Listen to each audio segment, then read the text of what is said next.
I just want to preface that this is not a hit piece. I tried to give Minecraft Legends a chance and played for 8 hours, and now I'm making this video to feel like it wasn't a huge waste of time. In the modern gaming industry where running, gun, looting, and shooting battle royale games are king, the real-time strategy genre, or RTS, is a very niche subset of multiplayer games. Mojang had the golden opportunity to utilize one of the most successful gaming brands of all time to make a fun introduction into said genre for people who have never played one. They failed. And let me tell you why. Quick disclaimer, I didn't finish the game because I got so sick of playing it, which we will find out why later. This review is also coming from the perspective of a casual person who's never played an RTS unless you consider Bloons TD Battles one, but I doubt it. So if you disagree with this video, completely understandable, but if you did like what you saw, consider hitting the subscribe button. It helps a lot. Thanks. So where to start? The inspiration for this video came about when I watched 2 videos on why it failed. Now, I never heard of this game because at the time the trailer came out, I was pretty much out of touch with what Mojang was doing because I lost interest in the game after the second part of the Caves and Cliffs update came out. So when I watched both videos, I was of course a bit skeptical because modern YouTube channels nowadays tend to sensationalize things for more clicks and engagement. So just to see for myself, I downloaded the game and tried it out. The story is a bit weird. It takes place in an alternate universe of Minecraft where hostile overworld mobs are friendly, spiders don't exist, and the overworld is led by 3 spiritual entities that are a Risk of Rain moon pillar, a stone block, and a deviant art stone golem named Foresight, Knowledge, and Action respectively. The enemies of the game are the piglins who have come to invade the overworld and built nether portal bases in their attempt to conquer it. We, the player, are called from the universe of Minecraft that we are familiar with, the open world sandbox resource collector, to help defend the world from the invasion. Quick tangent, as someone who grew up when zombie pigmen were the main mobs of the nether, seeing piglins be actively pushed to be the bad guys will never not be weird to me, but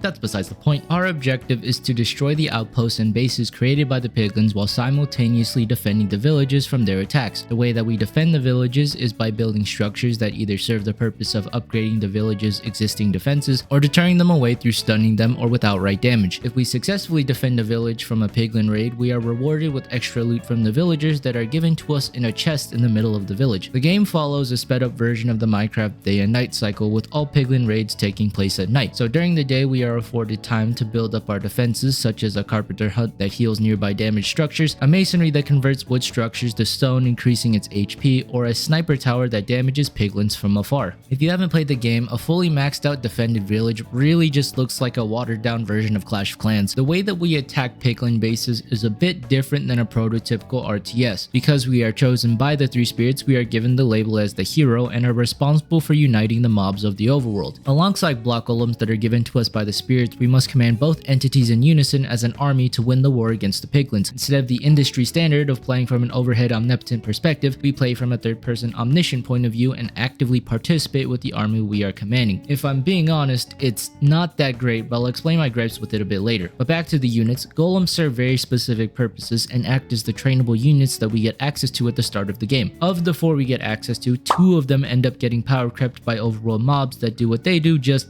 better. And just like every other strategy game, in order to unlock more units, we have to keep playing and progressing through the story, but unfortunately that natural progression only applies for the golems. So by now you've learned that we get access to 2 different types of units, one being the block golems and the other being the mobs, and the way that we get the mobs are not fun at all. In order to unlock each mob, them being skeletons, zombies, and creepers, we have to travel to their homeland and free them from a piglin invasion after they just assisted us from taking down a large fortress. Each map is randomly generated, but no matter what, each mob's homeland is on the edge of the map. So that means we have to travel from where we finished the tutorial, which is somewhere in the middle, go all the way to their home, free their village, and then we have to take down the respective nether base connected to their village. And then we proceed to do that 3 more times. And that segues into the main gripes I was referring to, which is the gameplay itself. I will admit the first couple of hours of playing the game was fun, but once you finish the prologue, the repetition kicks in and progress just falls off a cliff. Feeling like you're actively working towards your overall objective goes from a linear upward trend into a plateau with a small slope, with it often feeling stagnant for hours at a time. And for some reason, Mojang has just not figured out how to make a game with good progression. I won't explain why. I think this video by The Geek Factor explains it best. But for this game, let me explain to you what I mean. Because this is a story-focused RTS, the prologue and tutorial are one and the same. You're taken to the realm of the spirits, learn how to summon golems and collect resources, and then thrown into the Legends universe where you defend your first village. After you defend your first first village, we learned how to destroy nether bases and control the mobs and golems simultaneously. And once we destroy our target, the world opens up to you. It's up to you if you want to go on the offensive and destroy piglin outposts or stay and defend your villages, but you can't do either, and to me that's a problem. For reference, I learned how to play a bit of Age of Empires 2 after recording, and during that hour I was able to gather resources, train an army, explore to find enemy villages, and upgrade my units simultaneously. Because you play as one person from a third person perspective, you're only allowed to do either or, and that completely destroys one of the appeals of strategy games of being able to manage the resources of, say, a city or village and balancing it with using said resources to go on the offensive. And it's not like you can just send out your units to auto spawn and attack outposts, because you have to physically be there to command your units. And the worst part is there are punishments if you choose to do one over the other. If you decide to spend the night building up a village's defenses, the piglins will upgrade their bases overnight, and if you decide to just attack, you risk losing your structures or having a village completely destroyed, which decreases the daily loot you get from villages. This repetitive nature of just attacking and defending and barely having an advantage of one over the other gets frustrating, especially when you get later on in the game. And if you're someone like me who doesn't know the intricacies of how an RTS works, no matter what I did, it never felt like I was making progress. If I successfully defended a village, too bad, the piglins just maxed out a base. Oh, you spent all night attacking an outpost? Too bad, they just destroyed a village that you spent all day building up your defenses. Eventually, it got to the point where I left one section alone and attacking it became practically impossible. And this problem is only exacerbated when the bosses pop out of the portal and you're forced to spend a couple nights defending a village instead of attacking. The most egregious part to me is that there is no passive resource collection. If you happen to run out of resources while attacking a base, you have to teleport away, travel to a specific region that has your unique resource, collect that resource, and realize you just wasted 10 minutes collecting the wrong ore for the mob you were planning on spawning. Well, yes, I did mention villager chests do give you daily resources. The consumption of them vastly outweighs how much they give you in a day, and it's not like the mobs we spawn live for very long because all of them happen to be squishy.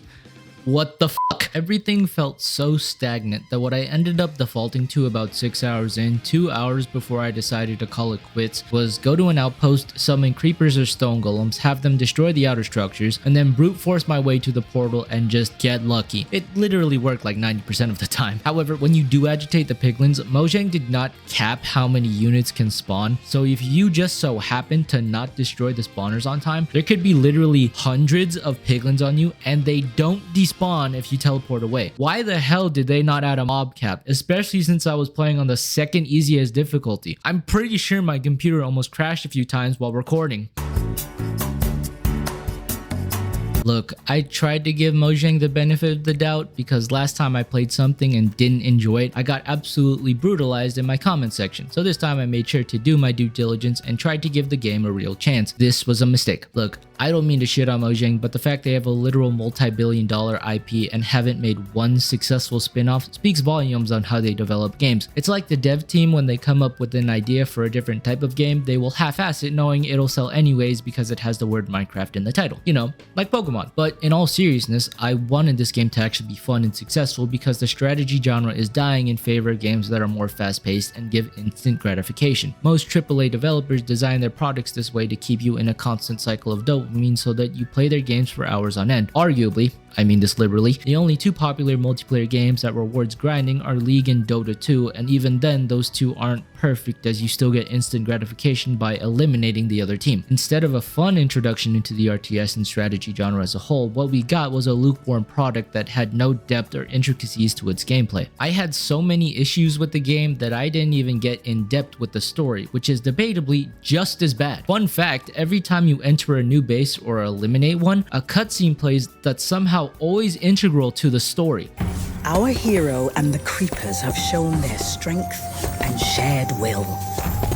This flame will commemorate the bond formed today. Even though I didn't finish the game, I got curious and looked up the ending to the game, and wow, those spirits are a bunch of assholes. But I guess to wrap up my thoughts, I expected better of Mojang, and I was really hoping that I wouldn't be this disappointed, because as much as I was skeptical about people's reviews on it, it's hard to argue against a combined 3 million views of not so great things about one game. But hey, these are just my 2 cents. Other than that, that's it. Subscribe and have a good day.